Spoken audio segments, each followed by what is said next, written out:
한 가지 흥미로운 사실을 알려드릴게요. 심리학 연구에 따르면 하루에 우리가 남과 자신을 비교하는 횟수가 평균 수십 번에 달한다고 합니다.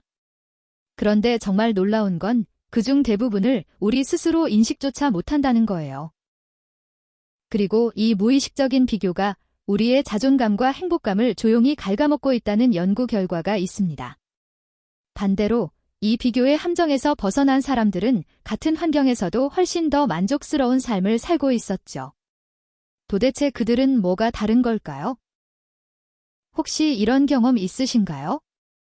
SNS를 보다가 비슷한 나이에 누군가가 멋진 성과를 올린 걸 보고 갑자기 내 하루가 초라하게 느껴지는 순간. 분명 아침까지만 해도 괜찮았는데 남의 소식 하나에 기분이 확 가라앉아 버리는 거죠. 혹은 직장 동료가 승진했다는 소식에 축하는 해야 하는데 마음 한편이 불편했던 적은요. 이런 감정이 드는 건 여러분이 나쁜 사람이어서가 아닙니다. 사실 이건 인간의 뇌에 깊이 새겨진 아주 자연스러운 심리 메커니즘 때문이에요. 자, 그럼 지금부터 남들과 비교하지 않는 사람들의 5가지 비밀을 하나씩 알려드릴게요. 첫 번째는 사회적 비교 이론을 이해하는 것입니다. 심리학자 레온 페스팅거는 1954년 인간은 본능적으로 자신을 타인과 비교하며 자기 위치를 파악하려 한다고 밝혔어요. 이 이론에 따르면 비교에는 두 종류가 있어요. 나보다 잘난 사람과 비교하는 상향 비교와 나보다 못한 처지의 사람과 비교하는 하향 비교. 문제는 SNS 시대에 우리는 상향 비교에 압도적으로 노출된다는 겁니다.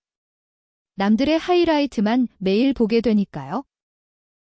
비교하지 않는 사람들은 이 사실을 알고 있기에 자신이 상향 비교를 하고 있다는 걸 알아차리는 순간 멈출 수 있어요.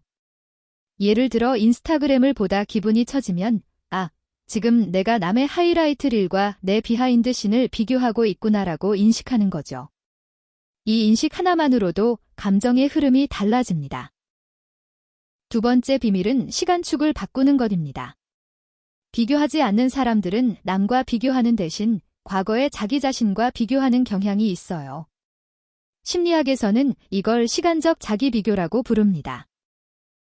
앨버트 반두라의 자기 효능감 연구에 따르면 과거의 나보다 조금이라도 나아졌다는 인식이 자기 효능감, 즉 나는 할 수 있다는 믿음을 강화시킨다고 해요.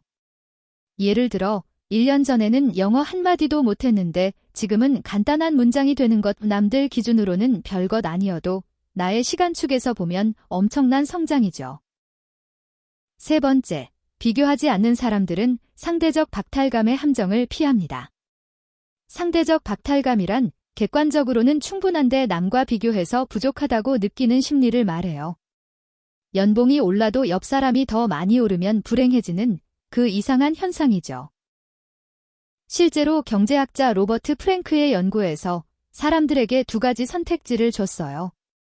연봉 5천만 원인데 동료는 3천만 원인 회사와 연봉 7천만 원인데 동료는 1억인 회사. 놀랍게도 많은 사람들이 절대적으로 적은 금액인 첫 번째를 선택했습니다.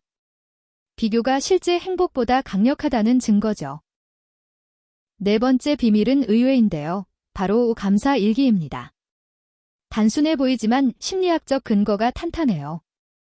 UC 데이비스의 로버트 에먼스 교수 연구에서 매일 감사한 것을 3가지씩 적은 그룹은 10주 후 삶의 만족도가 25% 이상 높아졌습니다. 감사 일기가 비교를 줄이는 이유는 간단해요. 내가 가진 것에 주의를 돌리면 뇌가 내가 없는 것을 탐색하는 모드에서 벗어나기 때문입니다. 심리학에서 말하는 주의 편향이 바뀌는 거죠. 비교는 결국 내가 없는 것에 집중할 때 시작되니까요. 5번째, 마지막 비밀은 자기 속도를 신뢰하는 것입니다. 심리학에서 개인차 심리학이라는 분야가 있어요. 이 분야에 따르면 사람마다 성격, 인지 처리 속도, 학습 곡선이 전부 다릅니다. 같은 씨앗도 봄에 피는 꽃이 있고 가을에 피는 꽃이 있는 것처럼요. 스탠퍼드 대학의 캐럴 드웨 교수는 성장 마인드셋 연구에서 자신의 성장 과정을 믿는 사람들이 결과에 집착하는 사람들보다 장기적으로 훨씬 더 높은 성취를 이룬다는 걸 밝혔어요.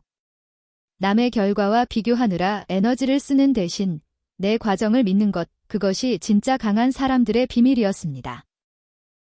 정리해 볼게요. 오늘 이야기의 핵심은 이겁니다. 비교는 인간의 본능이지만 그 본능을 알아차리고 방향을 바꿀 수 있다는 것, 남이 아닌 어제의 나와 비교하고 내가 가진 것에 주의를 기울이고 나만의 속도를 신뢰할 때 비교의 늪에서 자연스럽게 빠져나올 수 있습니다. 그래서 오늘부터 딱 하나만 해보시면 좋겠어요. 자기 전에 돈을 내가 어제보다 나아진 점 하나만 적어보는 겁니다. 아무리 사소해도 괜찮아요. 평소보다 물 한 잔 더 마신 것도, 참고 운동을 나간 것도 충분합니다. 이 작은 기록이 여러분의 시선을 바깥에서 안으로 돌려줄 거예요. 여러분은 지금 여러분의 속도로 충분히 잘 가고 있습니다. 오늘 영상이 도움이 되셨다면 구독과 좋아요 부탁드리고요. 댓글로 여러분만의 작은 성장 경험을 나눠주시면 정말 좋겠습니다. 그럼 다음 영상에서 또 만나요.